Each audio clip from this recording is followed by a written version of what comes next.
Hey, I'm Kari. I'm excited about today's episode, so let's just jump right in.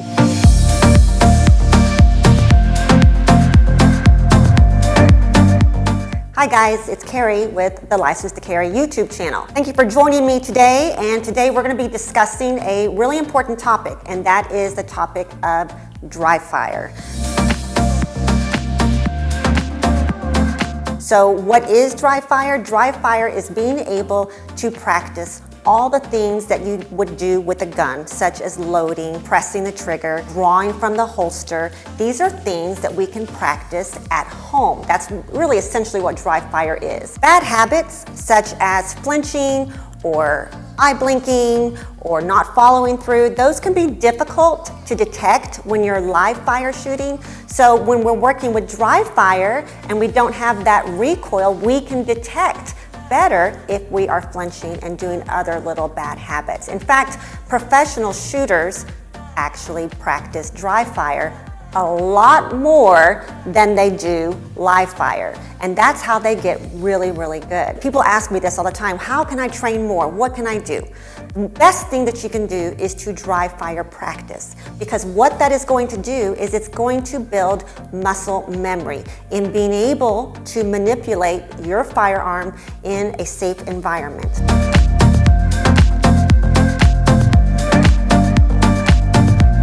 So the first rule of thumb, and this is the most important, is when you are dry fire practicing, that you do not have any live ammunition in the vicinity whatsoever. And I mean nowhere in the room. And you have triple and quadruple checked your gun, which this one has that we're using today has been checked already that it's unloaded.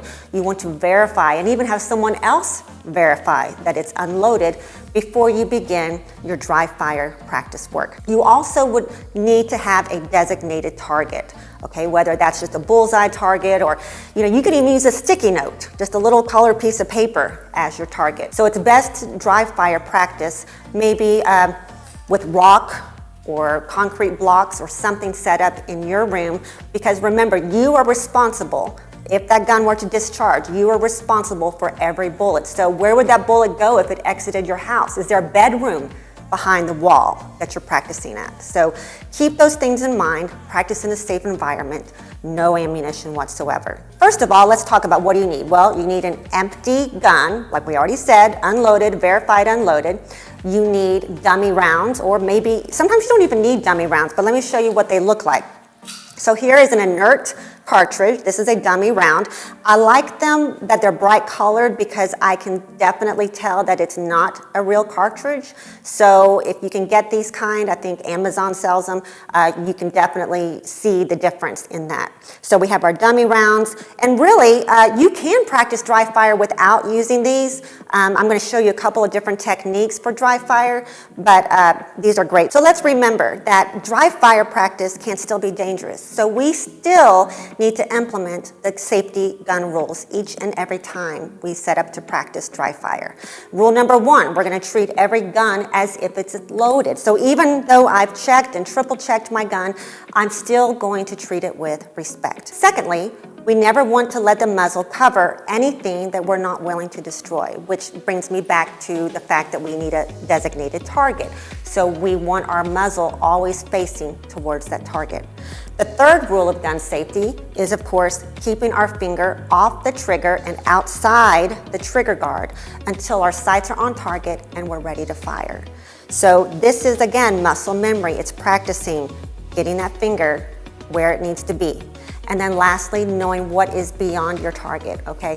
So again, I talked about that earlier. What's outside of those walls? What's around you, okay? So being aware of the safety rules, even when we are dry fire practicing, is important. And by the way, I would suggest telling your family that you are about to start a dry fire session, so there should not be any interruptions. You need to turn your phone off. You need to be able to really maintain focus and have a plan of what you're doing. And so if someone does come in and interrupt you, you need to start completely over. Checking the gun, make sure it's unloaded, going back through all of those safety steps if you are interrupted. Okay, so let's get started. I have my 6 Sauer 365 here, unloaded, and I'm going to insert an empty magazine. Okay, again, I can practice just inserting my magazine. Some of us just need to have that practice of guiding it in, and you want to work in your workspace right here so you can see what you're doing without having to look all the way down, right? So we put it in here, we slam it in, then we're going to reach over without losing contact with the gun, and we're going to rack the slide. Of course, it doesn't rack very well on an empty magazine, but now we've got the gun racked, and and by the way, I want to show you something. Did you notice I didn't put any cartridge in here? I didn't put a dummy round in here yet, okay? Because I want to show you that you can practice without the dummy rounds. So I insert the magazine, I've already racked the slide. Now I'm going to get my good grip, both hands on the gun. I'm in my ready position. I've got my target out here in front of me at a safe wall, and I'm going to extend out, and I'm going to touch the trigger, and I'm going to press, and then I'm going to make sure I'm done, and then I'm going to take my finger off the trigger, bring it back to the ready. What you're looking for, okay, when you are dry fire practicing and you're pressing that trigger back, you're looking for the gun not to do this, not to dip, because that's flinching, that's anticipating the recoil. So that's why this is such a great practice, to be able to practice that smooth trigger press. So we do it again. So we extend out, we touch the trigger, we press with no movement, finger straight, back to the ready, and you'll have to rack. Now you can take the magazine out so that you can easily rack the slide each time.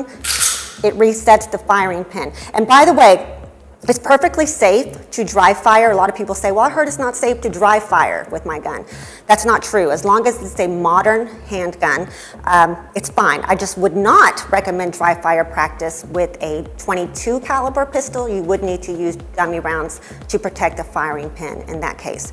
But do you see what's happening? So I'm getting to practice my good stance. I'm getting to practice my good grip. I'm getting to practice my extension, my trigger press, coming back, rack it again. I'm getting to practice my racking the slide, extend out, press, bring it in, rack the slide, over and over.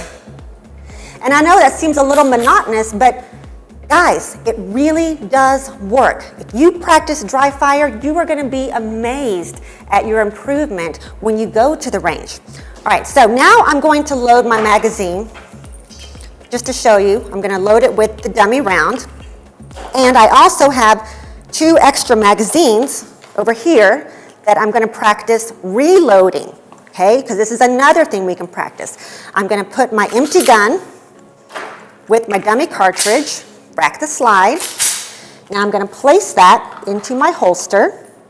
So let's go with drawing from the holster. This is a very condensed version, right? But this is something that I want you to understand that you can practice again at home, wearing your holsters, just getting comfortable with that. Good idea, right? So we're going to practice drawing from the holster. So we're going to grip, we're going to pull, we're going to orient, we're going to extend, we're going to touch the trigger, and we're going to press, okay? I didn't press it all the way this time because I don't want to show you that yet. Then I'm going to bring it back. I'm going to look the gun into the holster reluctantly, reset myself, do it again. That time was a little faster, but you don't want to speed up until you get really comfortable with it. Okay, so we went through the process of just drawing from the holster and practicing those steps. Now, let's say we want to practice reloading the gun. So we're going to have some extra magazines. I put 1 dummy round on each one. I have 2 here. I'm going to put them in my magazine holster. If you don't have a magazine holster, that's okay. Just use a cable, you know, it doesn't matter, but I just happen to have one today. So now we're going to do the same thing, drawing from the holster, but we're going to have to get rid of that dummy round that I have in the gun. Okay, so you're going to see that'll come out, because they don't actually come out of the gun. You'll see what happens. So we draw, we fire. Now we've got to clear that dummy round out. So tap, rack, and roll, dump it out. Now get my new fresh one. While I'm keeping my finger off the trigger, racking the slide, present back out, click, empty gun, bring it back, tap, dump it out, release the magazine, get another one, insert it, rack the slide, and present back out.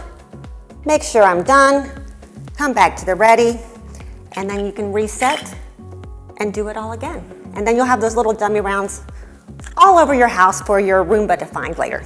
So I hope this helps you. There's different drills you can try. I'll try to put some in the comments section, but I want to hear from you. How much do you dry fire practice, and how do you dry fire? There's different things you can use. There's all kinds of laser equipment and different things you can do to make it a little more interesting, but that essentially is the basics. So again, follow the safety rules and get out there, practice, and keep training. Thanks for checking out today's episode. I want to hear from you, so please leave a comment, like, and don't forget to subscribe and share with others that you think would enjoy it as well.